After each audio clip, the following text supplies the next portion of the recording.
Hi guys, കൂട്ടുകാരെ. ഞാൻ ചോറ് കഴിക്കാൻ വന്നേ. ഞാൻ ചോറ് കഴിക്കാൻ പോവാണേ. പിന്നെ ചോറ് തക്കാളിക്കറി ഉണ്ടേ, തക്കാളി വെള്ളക്കറി വെച്ചത്. ഞാൻ എൻ്റെ പുറത്തൂടെ മീൻകറിയും കൂടെ ഒഴിച്ച് നല്ല ടേസ്റ്റാണ്. ഇത് ബീൻസ് തോരൻ. ഞാനൊരു തലയെടുത്ത് കേട്ടാ, വള്ളിക്കുഴിയാളോ വലുത്. എൻ്റെ ക്യാമറമാന് കൊടുത്തില്ലതല്ല, ഞാൻ തിൻ്റെ അത് വെച്ച്. ഓക്കെ, ഞാൻ കഴിക്കുവാടേ. വെള്ളക്കറിയും തക്കാളി വെള്ള ചാറ് വെച്ചത് കേട്ടോ. പിന്നെ ബീൻസ് തോരൻ. വള്ളിക്കൊഴിയാളെന്ന് പറഞ്ഞാൽ അങ്ങോട്ടൊക്കെ എന്നാ പറയുമെന്ന് എനിക്കറിഞ്ഞിട്ടുണ്ട്. തിരിയാനാന്ന് തോന്നുന്നു, തിരിയാൻ്റെ വലുത്. വലിയ തിരിയാൻ കിട്ടും, അതാന്ന് തോന്നുന്നു. ഇവിടെ വള്ളിക്കൊഴിയാള, കണ്ണൻകൊഴിയാള, കൊഴിയാള,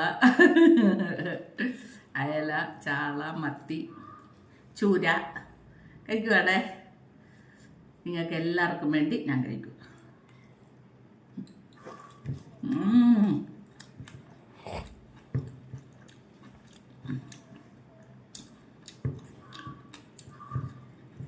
ഞാൻ കുടംപുളിയിട്ട് വെച്ചു കേട്ടോ. കുടംപുളിയിട്ട് വയ്ക്കുമ്പം 2 ദിവസം ഇരുന്നാലും ഒന്നും ചെയ്യില്ല. മറ്റേ പുളിയായാലും ഒന്നും ചെയ്യില്ല. നമ്മൾ 2 ദിവസമൊക്കെ വെച്ച് കൂട്ടും. ഓക്കെ, എല്ലാവരും സന്തോഷമായിട്ടിരിക്കുക. എന്നും ഞാൻ ഇത് ഒരേ പല്ലവി പറയുന്നതെന്ന് വിചാരിക്കണ്ട. മാറ്റി പറയാനും എനിക്കറിയത്തില്ല. നിങ്ങൾക്ക് എല്ലാവർക്കും സൗകര്യമുള്ള പോലൊക്കെ ചെയ്യും.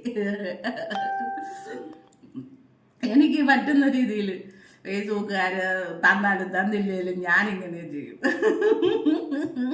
പോവാൻ പറ. എനിക്കറിയാവുന്ന പോലല്ലേ നമുക്ക് ചെയ്യാൻ പറ്റുള്ളൂ. നമുക്ക് അറിയാവുന്നത് ഈ ഒരു തൊഴിലാണ്, ആഹാരം ഉണ്ടാക്കൽ. അടുക്കളയിൽ നിന്ന് ഇറങ്ങിയ നേരമില്ല.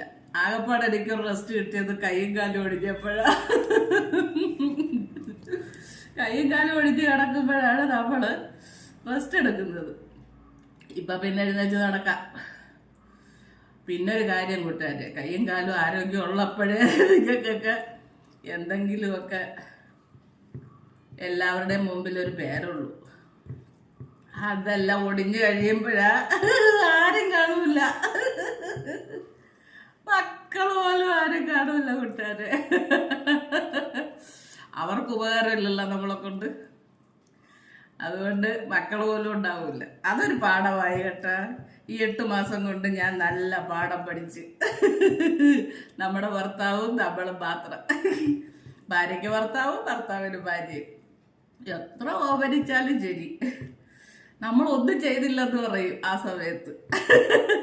നമ്മൾ അവർക്ക് വേണ്ടി എന്ത് ചെയ്ത്? അതാണ്. ഹൈ ക്ലാസ്സിലിരിക്കും, PhD വരെയൊക്കെ എത്തും മക്കള്. പക്ഷെ അവർ ചോദിക്കുന്ന ചോദ്യം എന്ത് ചെയ്ത്? നിങ്ങൾ എനിക്ക് ചെയ്തതിന് അതേ തൂക്കത്തിനെ എനിക്ക് ചെയ്യാൻ പറ്റും. അതാണ് ഇന്നത്തെ കാലം. അതുകൊണ്ട് കൂട്ടുകാരെ, കയ്യും കാലും ഓടിയാതെയും നല്ല രീതിക്ക് സൂക്ഷിച്ചൊക്കെ നടക്കുക.